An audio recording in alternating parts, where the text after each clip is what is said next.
Buenos días, familia. Espero que se encuentren bien. Ya 2 semanas creo que estuve ausente, al menos de estar aquí parado, y me da mucho gusto volver a estar aquí con ustedes. Una disculpa, hubo ahí situaciones laborales que me llevaron a estar ausentes y lamentablemente va a ocurrir de nuevo, pero bueno, damos gracias al Señor por este día. Para quienes no me conocen, soy Julio Díaz, pastor de Doxa Iglesia Cristiana, y escuché que es la primera vez que nos acompañan. Entonces te damos la más cordial bienvenida, que el Señor te bendiga y esperemos que puedas sentir como en casa. Para quienes somos de casa, como generalmente lo digo, deseamos que esta palabra pueda ser de ánimo, de consuelo, de exhortación y de confrontación para nuestras vidas. Y podamos depender del Señor para poder ser sensibles a su palabra y poder responder de manera adecuada. Te recuerdo que seguimos con esta serie de Primera de Pedro, la cual es titulada Esperanza firme en medio de un mundo hostil.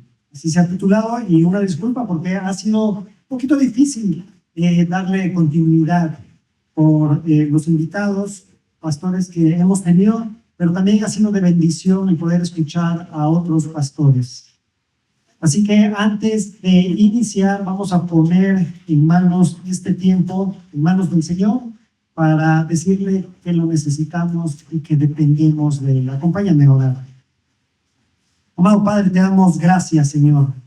Gracias por esta hermosa mañana que nos traes a este lugar para adorarte, para conocerte, para expresar que eres tú grande y hermoso, Señor, para expresar que te necesitamos y que dependemos de ti.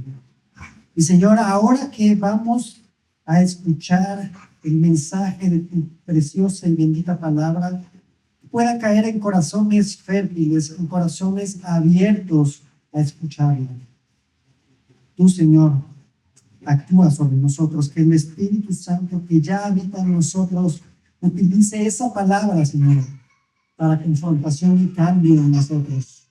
Te necesitamos, no podemos hacerlo sin tu ayuda, porque somos personas frágiles, rotas, que te necesitan y dependemos de ti. Creemos en ello, Señor, que tú harás la buena obra en nosotros, a pesar de nosotros. Gracias, Señor, porque eres bueno. Alabado sea tu nombre, en Cristo Jesús. Amén. Amén. Amén. Acompáñame a la primera epístola del apóstol Pedro. Vamos a iniciar el capítulo 3. Ahí estaremos en el tiempo del sermón. Vamos a leer capítulo 3, versículos 1 al 12. Versículos 1 al 12. Que dice así: Asimismo, ustedes, mujeres, estén sujetas a sus maridos, de modo que si algunos de ellos son desobedientes a la palabra, puedan ser ganados sin palabra alguna por la conducta de sus mujeres. Al observar ellos su conducta casta y respetuosa, que el adorno de ustedes no sea el externo, peinados ostentosos, joyas de oro o vestidos lujosos, sino que sea lo que procede de lo íntimo del corazón, con el adorno incorruptible de un espíritu tierno y sereno, lo cual es precioso delante de Dios. Porque así también se adornaban en otro tiempo las santas mujeres que esperaban en Dios, estando sujetas a sus maridos. Así obedeció Sara a Abraham, llamándolo Señor, y ustedes han llegado a ser hijas de ella, si hacen el bien y no tienen miedo de nada que pueda aterrorizarlas. Ustedes, maridos, igualmente convivan de manera comprensiva con sus mujeres, como un vaso más frágil, puesto que es mujer, dándole honor por ser heredera como ustedes de la gracia de la vida, para que sus oraciones no sean estorbadas.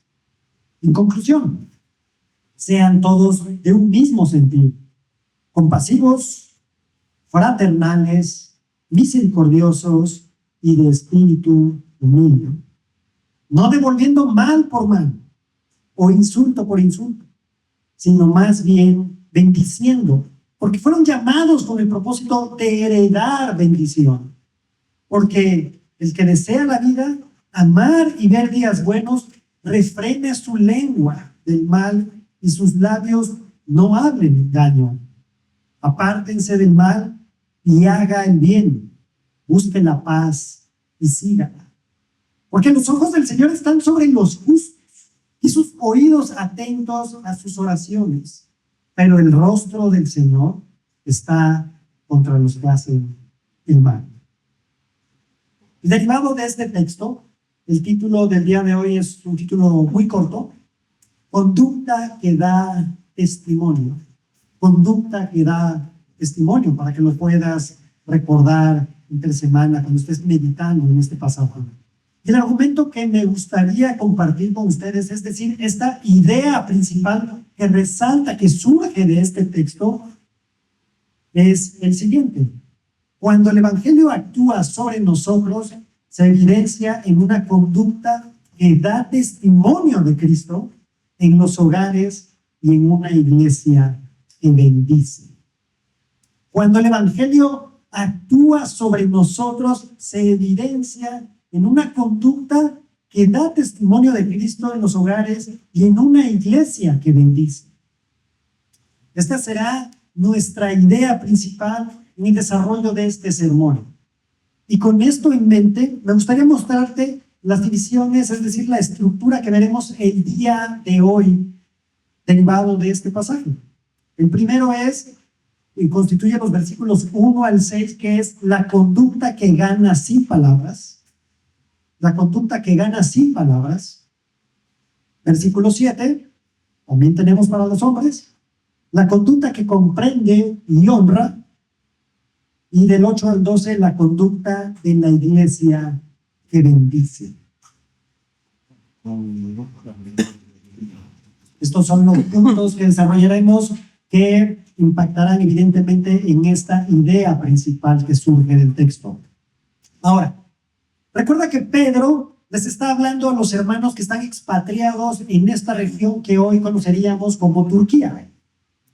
Y a manera de introducción, a partir del versículo 11 del capítulo anterior, empieza a decir el apóstol Pedro que tengan un buen testimonio, que se sometan por causa del Señor, porque la idea básicamente, lo que está diciendo es: el Evangelio no destruye el orden social establecido por el Señor. Y claro, el Evangelio debería de repercutir, de impactar socialmente para bien. Eso es un hecho.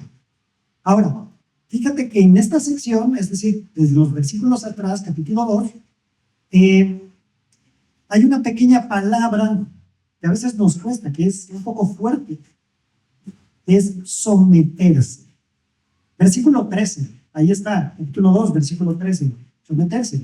En el versículo 18 dice sujetos, y que esta palabra sujetos se deriva de la misma palabra que origina la palabra someterse. Después ya está esta sección que corresponde, que acabamos de leer el día de hoy, y que Pedro les dice a las mujeres casadas, o sea, a las esposas, que se sujeten. A lo mejor tú como esposa estás diciendo, ya comenzamos con temas difíciles, Julio. En versículo 5 nuevamente dice sujetas. ¿A quién? A sus maridos. Y entonces, desde el versículo 11 del capítulo anterior, primero Pedro les habla en general, a la iglesia en lo general, y les pide que mantengan una conducta irreprochable. Es fuerte lo que está diciendo Pedro, porque nos dice, sean irreprochables, que se sometan a las instituciones humanas. Luego les habla específicamente a los esclavos, sujétense a sus amos independientemente de que su amo sea buena ondita. ¿Por qué? Porque les dice incluso a los insoportables. Ya lo habíamos dicho en la predicación pasada, pero este sujetarse o someterse significa básicamente alinearse debajo de. También algo que nos ayuda a entenderlo mejor es colocar bajo autoridad o estructura, o adoptar voluntariamente una posición de cooperación o respeto. Y tienes que recordar que aquí Pedro usa este término porque quiere que los cristianos vivan de forma irreprochable ante esta sociedad en la que se desarrollaba, una sociedad romana, y que con su testimonio puedan silenciar esas acusaciones en contra de la iglesia. Que la conducta sea un instrumento evangelístico y que principalmente reflejen el amor de Cristo. No solo un comportamiento superficial, es reflejar el amor de Cristo. Y Pedro nos dice en el versículo 15 del capítulo 2, porque esta es la voluntad de Dios, que haciendo bien, ustedes hagan enmudecer la ignorancia de los hombres insensatos. Haciendo bien. De los versículos 21 al 23 del pasaje anterior, nos dice, porque para este propósito han sido llamados, pues también Cristo sufrió por ustedes, dejándoles ejemplo para que sigan sus pasos, el cual no cometió pecado, ni engaño alguno se halló en su boca, y que en cuanto lo ultrajaban, no respondió ultrajando. Cuando padecía, no amenazaba, sino que se encomendaba a aquel que juzga con justicia. ¿Cómo respondemos nosotros? ¿Nos encomendamos o respondemos ultrajando, amenazando? Claramente nos dice en el contexto, ve a Cristo, ve su ejemplo. Así que veamos el primer punto, la conducta que gana sin palabras. Leámoslo de nuevo, versículos 1 al 6. Asimismo, ustedes, mujeres, estén sujetas a sus maridos, de modo que si algunos de ellos son desobedientes a la palabra, puedan ser ganados sin palabra alguna por la conducta de sus mujeres. Al observar ellos su conducta casta y respetuosa, el adorno de ustedes no sea externo, peinados ostentosos, joyas de oro o vestidos lujosos, sino que sea lo que procede de lo íntimo del corazón, con el adorno incorruptible de un espíritu tierno y sereno. Está poniendo la vara muy alta, ¿eh? Lo cual es precioso delante de Dios, porque así también se adornaban en otro tiempo las santas mujeres que esperaban en Dios, estando sujetas a sus maridos. Así obedeció Sara a Abraham, llamándolo Señor. Y ustedes han llegado a ser hijas de ella y si hacen el bien y no tienen miedo de nada que pueda aterrorizarles. Y solo leer este texto ya es un poco fuerte, pues nos encontramos presentes en una sociedad que está siendo marcada, o al menos está siendo intentada ser marcada por el feminismo. Pero ya mencioné lo que significa estar sujetos. Pero en sí, ¿qué significa esto en el contexto de la carta? Para responder a esto necesitamos ir atrás, muchos años atrás, ahí hasta el Génesis 3, poco después de la creación, exactamente ahí en la caída, donde Dios maldijo a la mujer diciendo, con todo, tu deseo será para tu marido. Génesis 3:16. Es fuerte lo que le dijo Dios a Eva. Así que básicamente podemos concluir que Dios maldijo a la mujer con el deseo de controlar a su marido. Aguas, maridos. Está ahí presente. Y el marido, en respuesta pecaminosa, tampoco no cantamos mal las rancheras, somos pecadores. Porque después de la caída, querrá ponerla en su lugar. Dice, él tendrá dominio sobre ti. Pero es una respuesta en pecado. Y digámoslo así, este es el detrás de cámaras de lo que está diciendo Pedro en este texto. Porque en la escena que Pedro describe y que pudiera parecer muy fuerte, porque, como yo, una mujer empoderada, me voy a sujetar a este hombre. En realidad, es como el Evangelio puede transformar, restaurando esa relación entre el hombre y la mujer, deshaciendo así esa maldición que vemos desde Génesis 3. ¿Fácil? Para nada. ¿Posible? Claro, únicamente en Cristo. Mujeres, ¿cómo intentas controlar a tu marido? ¿Cuál es la estrategia que usas? A ver, saquen esos pasos prohibidos. ¿Cómo intentas controlar a tu marido?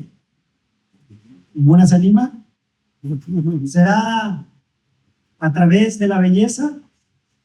¿Ese vestido que sabes que le agrada a tu esposo? ¿Ese perfume? ¿Un poquito de maquillaje por aquí? ¿Un poquito de maquillaje por allá? ¿Te ha funcionado? O a lo mejor preparas una buena comida, la que le gusta a tu esposo. Bienvenido, qué bueno que llegaste, ya está la comida. Ahí el vaporcito, la casa llena, ese mole, no sé, la comida que le gusta a él. Después come y después la solicitud. O a lo mejor no eres tan sutil o ortodoxa y a través de las palabras, que pueden ser palabras firmes, palabras ofensivas, palabras que lo critican y lo exigen. Este es tu deber, te toca a ti. En cualquiera de los casos, el propósito es el mismo: controlar a los hombres en lo general y de manera particular a los maridos. La maldición producto del pecado es verdadera. Y Pedro dice, no. Para la mujer cristiana, el matrimonio, en vez de ser un campo de guerra, debe ser un campo de paz. Y se lo está diciendo a las mujeres cristianas que están casadas con esposos no creyentes. No para dominarlo, sino para atraer a su esposo a los pies de Cristo, a través de la conducta y el adorno incorruptible. ¿De dónde digo que no son creyentes? Pues el versículo 1 lo dice. Dice que si algunos son desobedientes a la palabra. Y esto se interpreta como no son creyentes. No se refiere cuando echamos en saco roto el consejo de la Biblia, sino simplemente ni siquiera estos hombres creen en la Biblia. Ahora, tenemos este choque profundo con la autoridad, y eso lo tenemos todos. Es sencillo. No nos gusta que alguien nos diga qué hacer. Nos cuesta rendirnos, nos cuesta ceder, nos cuesta alinearnos debajo de él. Pero si creemos que Dios es bueno, sabio y santo, entonces tenemos que aprender a mirar sus mandamientos como algo que en su diseño es adecuado, aunque en nuestra carne le parezca mal. Paréntesis. Ahora bien, no podemos fingir, no podemos voltear que sí existe la autoridad abusiva. La Biblia reconoce que el pecado distorsiona las relaciones y la caída trajo dolor y desorden. Hay dinámicas de abuso que son reales que son destructivas y que son devastadoras. Y aquí hay que decirlo con claridad. Si una mujer está en una relación abusiva, debes de buscar ayuda de inmediato. No toleres eso. Debes acudir a las autoridades apropiadas. Busca apoyo seguro. La iglesia puede ser un apoyo seguro. Pero este tipo de situación no es la que Pedro está tratando en este pasaje. Cierro paréntesis. Pedro está hablando desde la base de un matrimonio que no es abusivo. Y ahí sí, el mandato que suena impopular es directo. Esposas estén sujetas a sus propios maridos. Y aquí viene algo importante. En la Biblia, cuando se habla de autoridad y sujeción, no son malas en sí mismas la autoridad y la sujeción. Primero, porque tiene un fundamento que va más allá de la cultura y de lo que nos dice el mundo que debemos de hacer. Tiene raíz en Dios mismo. Hay un solo Dios que existe eternamente, 3 personas, cada persona es plenamente Dios y sin embargo el Hijo se somete al Padre y el Espíritu procede y actúa en perfecta armonía con el Padre y el Hijo. Ahí está el ejemplo claro, el ejemplo trascendente, eterno. Y en otras palabras, la sujeción no significa entonces inferioridad, significa orden, misión y armonía en el amor. Y en la iglesia pasa lo mismo. Debe de haber una sujeción, debe de haber un orden y no significa que estás en inferioridad. Además, autoridad y sujeción también están arraigadas en la creación. Hombre y mujer comparten la misma dignidad. Ambos son creados a la imagen y semejanza de Dios. Pero Dios en su diseño dio roles distintos para reflejar su orden y para bendecir la vida del ser humano. El hombre es llamado a liderar, proteger y proveer. A la mujer creada como ayuda idónea que acompaña, afirma, fortalece este liderazgo. No es diferencia de valor, simplemente es diferencia de función. Como en Dios hay unidad de esencia con distinción de personas. En el matrimonio hay igualdad de dignidad con distinción de responsabilidades. Por eso la autoridad y la sujeción, cuando están bajo el señorío de Dios, reflejan el carácter de Dios mismo. Pero la rebelión constante es contra la autoridad. Y finalmente, Pedro es muy específico en este contexto de esta sujeción. No es todas las mujeres, a todos los hombres, sino las esposas a sus propios maridos. Pedro no está dando una licencia para que haya dominación masculina en general. Está hablando de un orden dentro del pacto matrimonial. Institución que quiero enseñar. Y también esto es clave. La sujeción no es fundamentalmente en que el esposo se lo haya ganado. Porque créanme, muchas veces no nos ganamos las cosas. Ni qué tan responsable sea. Ni siquiera en si es creyente o no. Así que la sujeción bíblica se funda en la confianza de que Dios es bueno y que lo que hace es lo mejor. Además de que el evangelio produce fruto para su gloria y para el bien de su pueblo. El texto sigue diciendo, pueden ser ganados sin palabra alguna por la conducta de sus mujeres al observar ellos su conducta casta y respetuosa. ¿Quiere decir esto que no debemos de decir de manera explícita el evangelio? No, sino más bien que no exasperes a tu marido. No lo atosigues diciéndole que es un pecadorzote. Y a lo mejor sí es un pecadorzote, porque no se ha arrepentido. Pero no lo exasperes con eso. Es un pecador como tú y como yo, que aún no ha sido redimido. Y generalmente, ¿cómo se pone una persona cuando estás ahí? Dale, duro, duro, y dale, dale, y duro. Hasta más te llevan la contraria, ¿no? Un aspecto de defensiva o una barrera. Pero tampoco te autoengañes, a pesar de que tu esposo vive como incrédulo, tal vez habla como un incrédulo, huele como un incrédulo, no sé cómo huele un incrédulo, creo que huelemos igual, pensando y diciendo, no, sí, mi esposo es creyente y me acompaña cada domingo en la iglesia. Pueden pasar años así, sin ser creyente. ¿Y cómo conviven todos los días el comportamiento en otras cosas? Fíjate cómo más adelante en el versículo 15 dice, sino santifiquen a Cristo como Señor en sus corazones, estando, ahí en el capítulo 3, estando siempre preparados para presentar defensa ante todo el que les demande razón de la esperanza que hay en ustedes.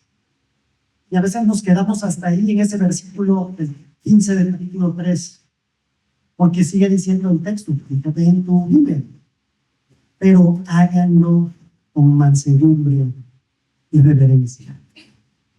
Y a veces queremos dar bibliazos, pero quitamos esta mansedumbre y reverencia. No se trata de que nunca hables el evangelio, sino de que seas sabia al expresarlo con las palabras y que lo estés viviendo constantemente. En los versículos 3 al 6, Pedro no está diciendo que el arreglarse o vestirse de esta manera es pecaminoso. Más bien que no debes de perseguir eso. Que las mujeres piadosas no fundamentan su belleza en lo externo. Y que eso externo va a cambiar. El tiempo va a hacer estragos en nosotros. Ese colágeno se va a acabar. Esa piel firme, reluciente y brillante en algún punto va a ser transformada. ¿Qué pasará cuando esa belleza cambie? Cuando la piel sea caída. Versículo 4, sino que sea lo que procede de lo íntimo del corazón, con el adorno incorruptible de un espíritu tierno y sereno, lo cual es precioso delante de Dios. Un espíritu tierno y sereno. Otras versiones lo ponen como humilde y apacible. Esta palabra tierno apunta a una disposición humilde, lo contrario de la opresión. En algunas traducciones se relaciona con la idea de esto manso y se usa incluso para describir a Jesús. Él trajo su reino a este mundo sin dominar por fuerza, sin opresión, sin violencia. Y cuando Pedro habla de este espíritu apacible, lleva esta idea de una paz que aquieta, que tranquiliza, lo opuesto al escándalo, al ruido de la guerra, al impulso de escalar un conflicto. Como tú me hiciste, yo te hago entonces. Es tener una presencia serena, especialmente cuando la situación invita a pelear. Déjame la remango mi camisa y ahorita vas a ver. Yo también tengo una lista. Ya estás en la notas, ¿no? ¿No han visto estos videos donde estaba el marido como comiendo tranquilamente y de repente la esposa dice, no sé qué voy a hacer, pero ahorita se la voy a hacer de tamaño?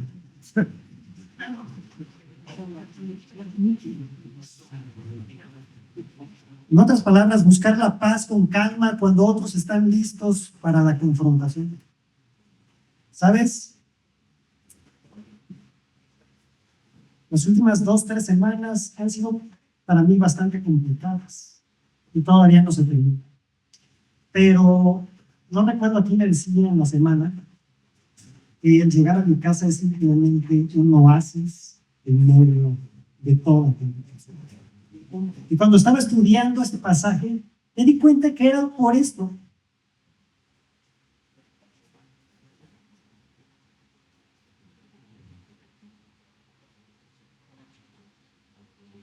Porque Ana crea un ambiente que busca unidad y serenidad en mi casa. Y agradezco al Señor por eso. Ahora, es importante evitar dos cosas. Primero, ser tierno y apacible no significa ser callado por temperamento o poco expresivo. No es incompatible con ser extrovertido, hablador, con sentido de humor o entusiasta. También estas cualidades no revelan debilidad, sino fuerza bajo control. La capacidad espiritual de no reaccionar desde la carne, sino desde la confianza en Dios. Y Pedro nos da un ejemplo.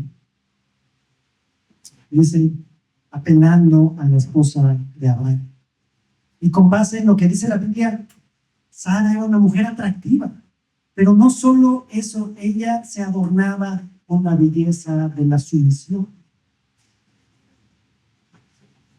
No por obligación, sino motivada porque pone la esperanza en el Señor y que le teme por encima de todo, ese temor reverencial. Y va a haber momentos que esa sumisión o sometimiento va a ser difícil. Pues estás casada con alguien que te ve. Pero puesto que eres una hija del Señor, procedente de Sara, utilizando el lenguaje de Pedro, sabiendo que en ocasiones enfrentarás vergüenza, burla o algo más difícil, y no es que te lo deseen. ¿Pero acaso Cristo no padeció burla, humillación o vergüenza? ¿Estás obedeciendo a tu Señor como? Sabiendo que al final serás vindicada por Él. Esa es la motivación. Recuerda este punto, la conducta que gana sin palabras. Punto número 2. Me voy un poquito más rápido, más corto, porque ya apenas va el primer punto. Versículo 7 también nos toca. La conducta que comprende y honra. Esposos, no nos escapamos de que Pedro también nos hable. Si bien nos toca únicamente un versículo en este pasaje, no es para menos lo que dice él. Dice así.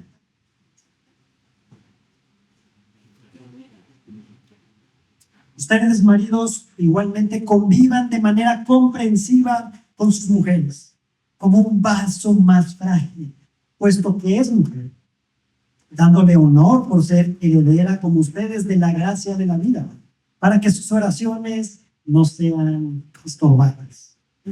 Estas palabras suelen sonar incómodas también para nosotros en esta cultura occidental. Si somos honestos, va a encontrar muchas intuiciones modernas, pero notemos algo. Pedro no está alimentando ese orgullo masculino. Al contrario, sus palabras nos confrontan de frente, pues también tenemos inclinaciones pecaminosas.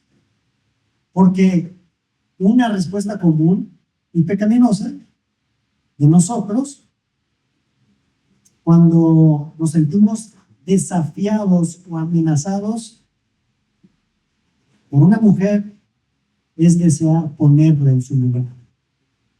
Y a veces somos ríspidos, utilizamos nuestras cartas bíblicas, ¿no?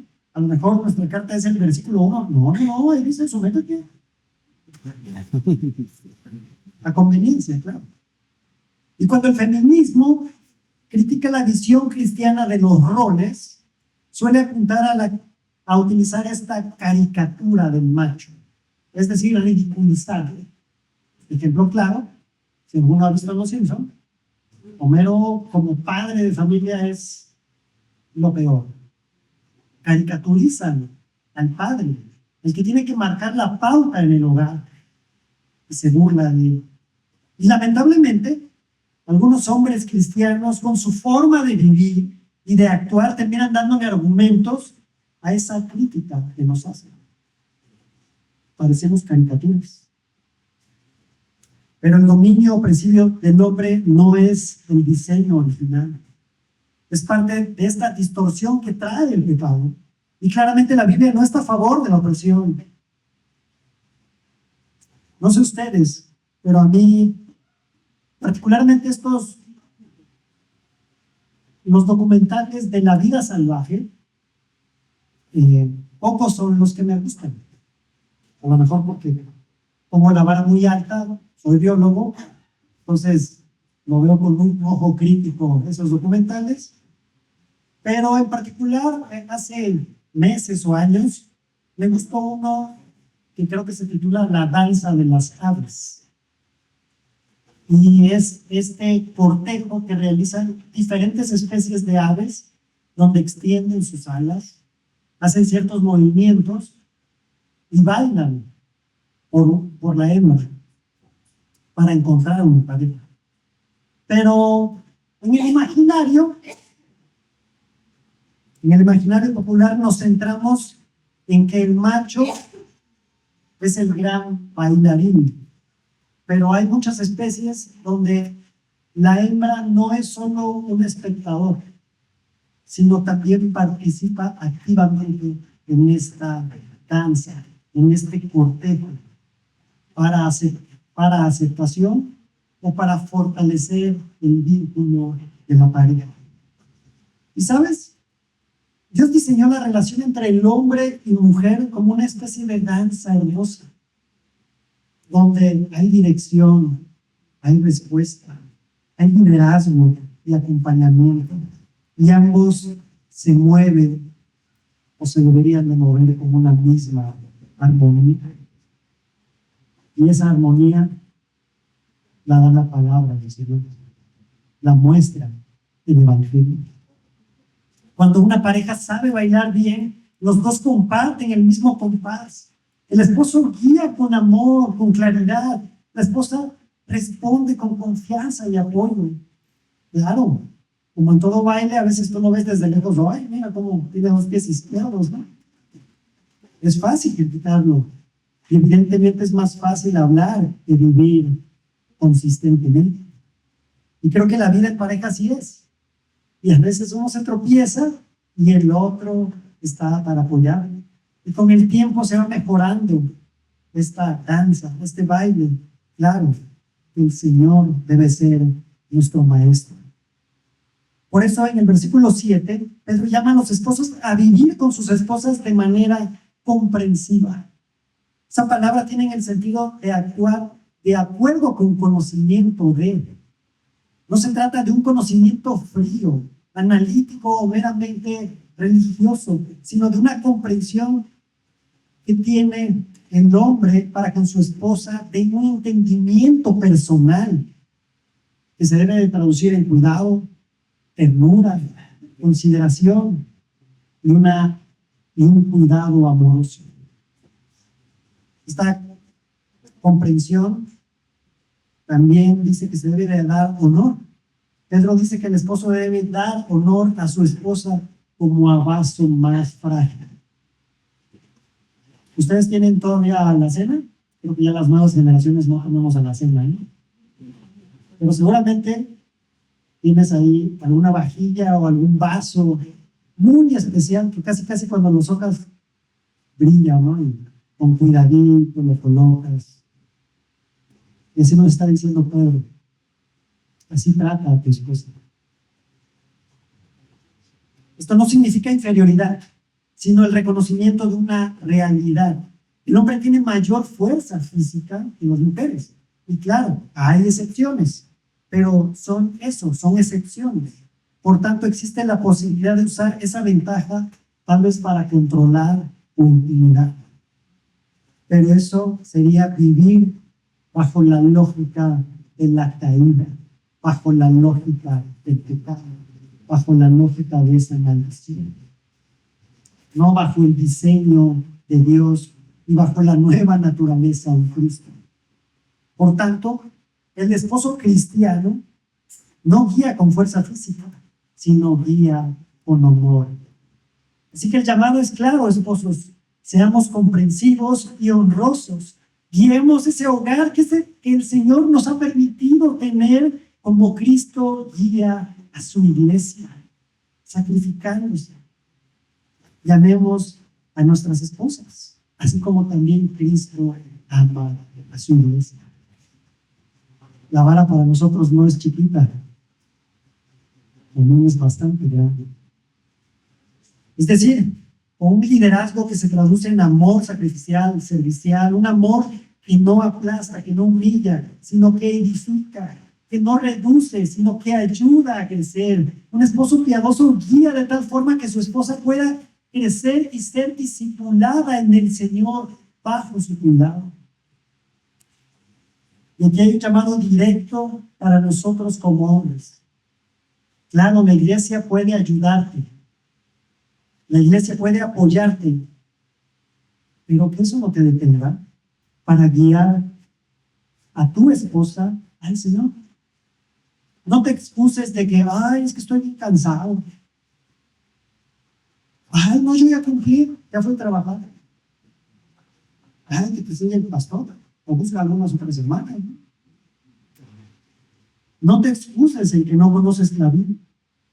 No te excuses en que no sabes acercarte a tu esposa. No te excuses en el deseo de mantener la paz. Es que no vayamos a pelear. Y no te excuses en la incapacidad de hablar claramente. ¿Qué estás haciendo, esposo, para bendecir a tu esposa? No evadamos nuestra responsabilidad. Recuerda incluso el patrón del Génesis. Cuando el pecado entró, ¿a quién buscó primero Dios? ¿A Eva? Adán. Buscó primero a Adán. ¿Sabes? Eso es parte del peso del liderazgo. No para dominar, sino para rendir cuentas y servir. Así que, hombres, seamos estudiantes de nuestras esposas. Aprendamos sus preocupaciones. ¿Qué temores tienen? ¿Qué cargas? ¿Qué alegrías y deseos tienen? Hagamos preguntas. No seas como en una historia que escuché, donde el esposo dijo: yo amo a mi esposa y ya se lo dije en el altar. No hay necesidad de que se lo diga de nuevo, porque ella ya lo sabe.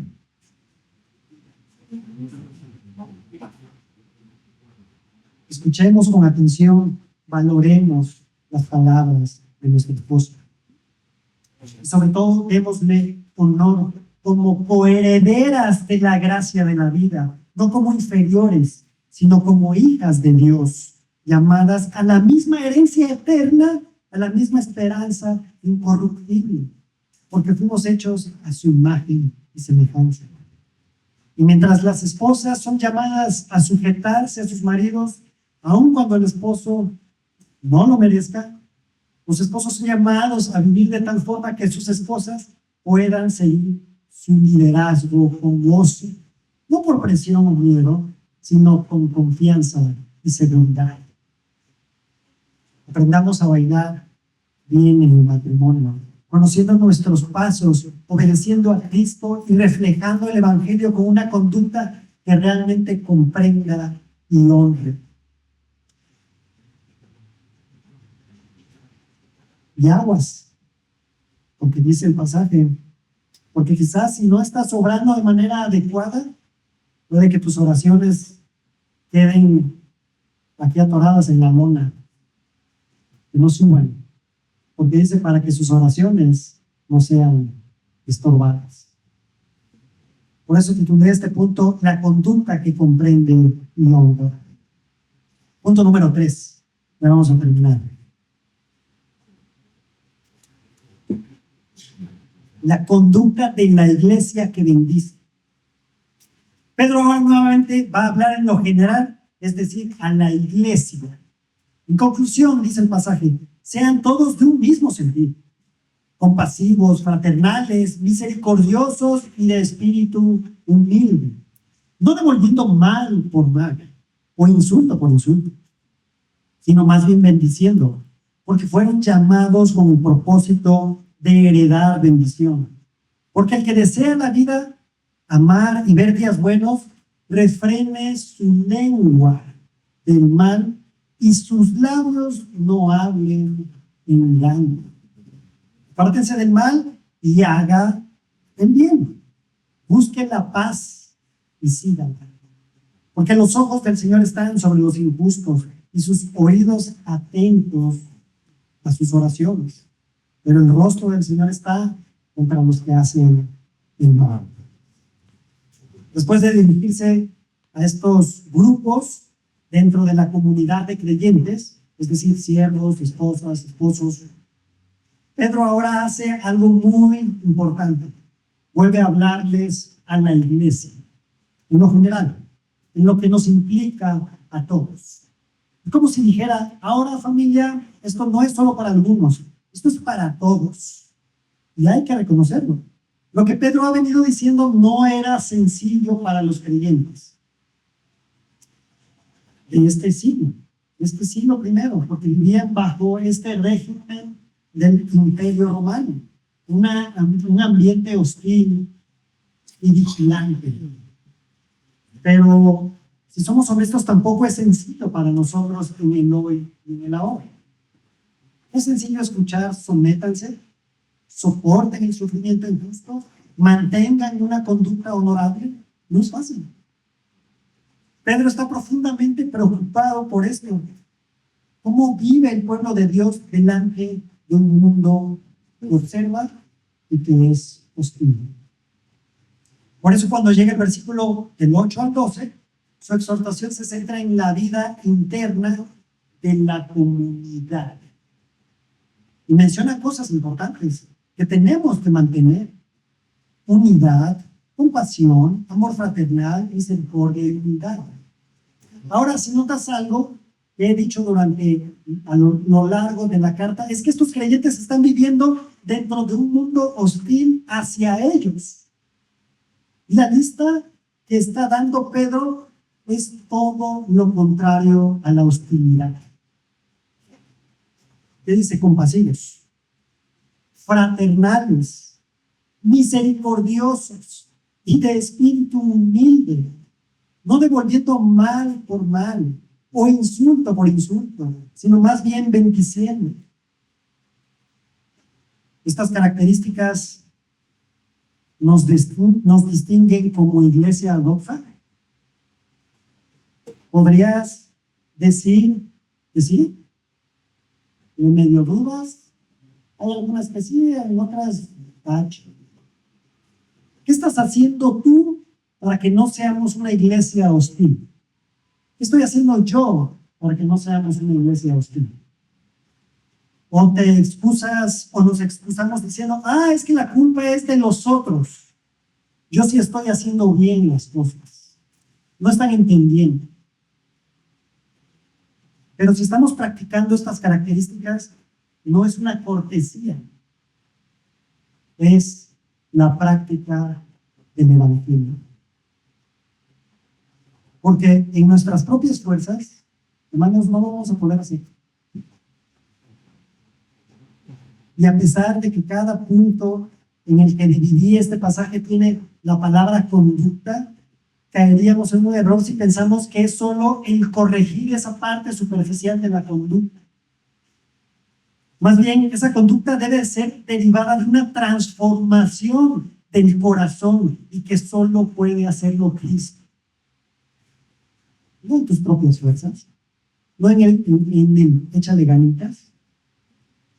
Y ahora una variable extra. En medio del sufrimiento injusto que están padeciendo estos hermanos, tiene una capacidad este sufrimiento de transformarnos, de deformarnos por cierto tiempo. Cuando uno sufre, es fácil perder el carácter. Es fácil volverse irritable. Es difícil ser amable cuando estás herido. Es difícil ser desinteresado cuando estás en dolor. Y el peligro es que lo que el mundo hace allá afuera termine reproduciéndose también aquí adentro. Si me hace, le hago.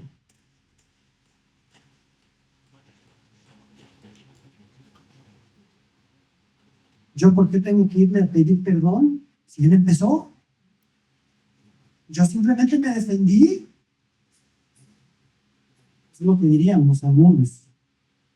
Pero la iglesia precisamente es el lugar donde las hostilidades del mundo han sido vencidas por el Señor. Y por eso la división, el resentimiento y la agresión son inadecuados. Pedro está diciendo, ustedes ya no viven según la lógica del mundo. Ustedes pertenecen a otro reino. La iglesia está siendo observada, sí, pero no para actuar como el mundo exige, sino para vivir conforme al llamado santo del Señor. Pedro dice, no devuelvan mal por mal ni insulto por insulto. Y aquí es donde el cristianismo se vuelve radical. Pedro no solo prohíbe la represalia, Pedro manda algo más alto. Bendigan. No solo no maldigas, busca bendecir de manera activa. Eso no es sencillo. El mundo dice, no hagas lo que no quieras que te hagan. El Señor dice, haz como quieras que te hagan. Y eso nos lleva a ser activos. Que tu boca, tu actitud, tu respuesta se conviertan en una fuente de bien para otros, incluso cuando los otros, desde tu perspectiva, no lo merecen. ¿Por qué?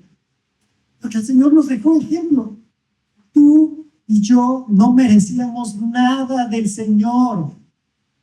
Éramos unos simples gusanos. Absolutamente nada. Y a pesar de ello, el Señor murió en una cruz. Pedro de alguna manera está apelando a nuestra identidad. Como pueblo de Dios, los verdaderos herederos de la bendición prometida de Abraham. Por lo tanto, nuestro papel en el mundo es ser fuente de bendición para quienes nos rodean y primordialmente en la iglesia.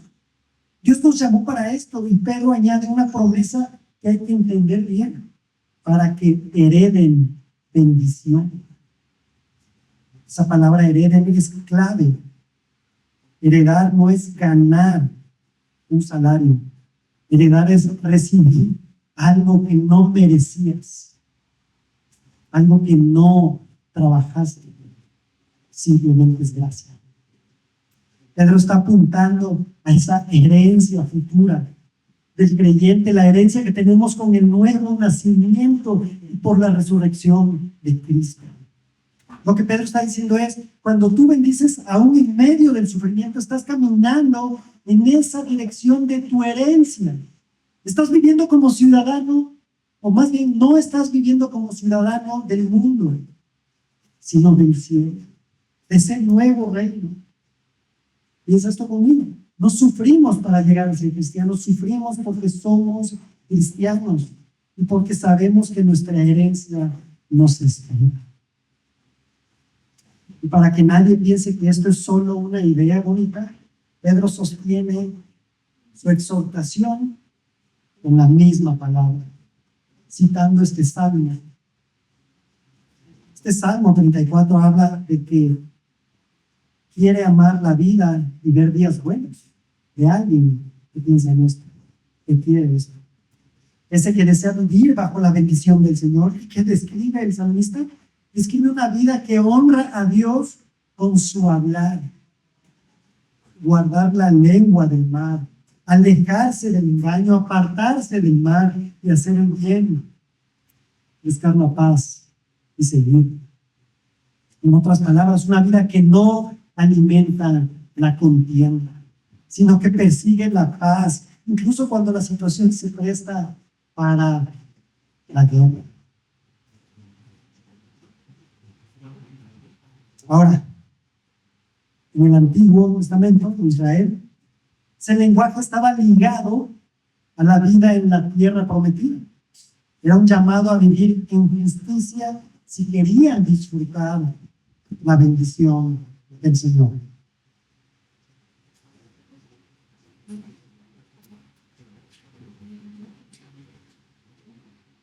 Pero Pedro hace exégesis del texto. Toma ese principio y lo aplica a los peregrinos del nuevo pacto. Si ellos anhelaban Canaán, nosotros anhelamos algo mucho mayor. Una herencia incorruptible, el cosmos renovado, la plenitud del reino de Cristo.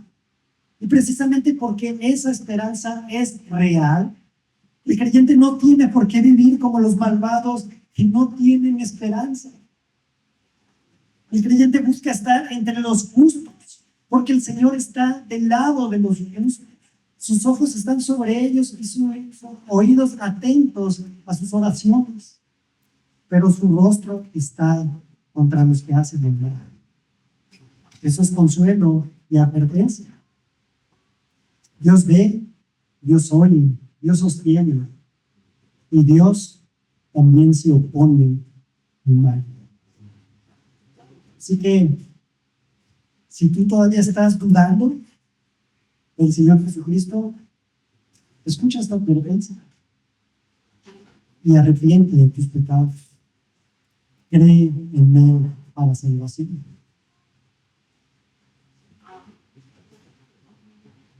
Recuerda nuestro argumento. Cuando el Evangelio actúa sobre nosotros, se evidencia en una conducta que da testimonio de Cristo, en los hogares y en una iglesia que bendice.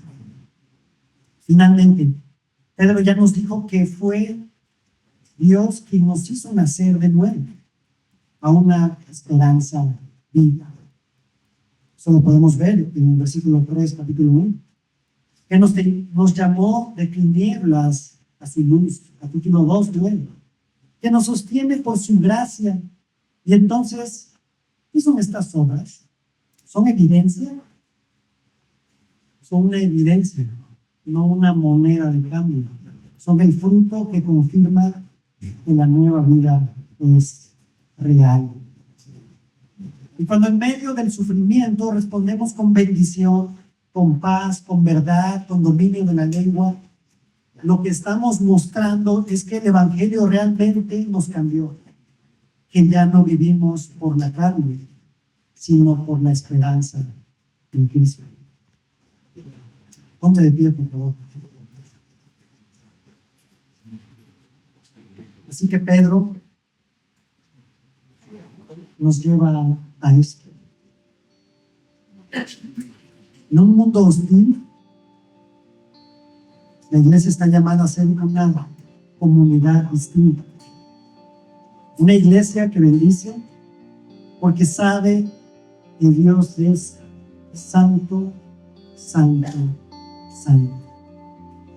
Que Dios gobierna, que Dios oye y que una herencia segura nos espera. Acompáñame ahora. Amado Padre, te damos gracias. Gracias porque a través de tu palabra somos confrontados y consolados. Porque tú has dejado este mensaje para nosotros. Padre, no lo pongamos en saco roto. Que sigamos meditando en tu palabra. Que sigamos dependiendo del Espíritu Santo. Pero que sigamos estudiando, orando y manteniendo esta unión que Cristo restauró para que nosotros mejoremos. Gracias, Señor, por tu preciosa palabra. En Cristo Jesús. Amén.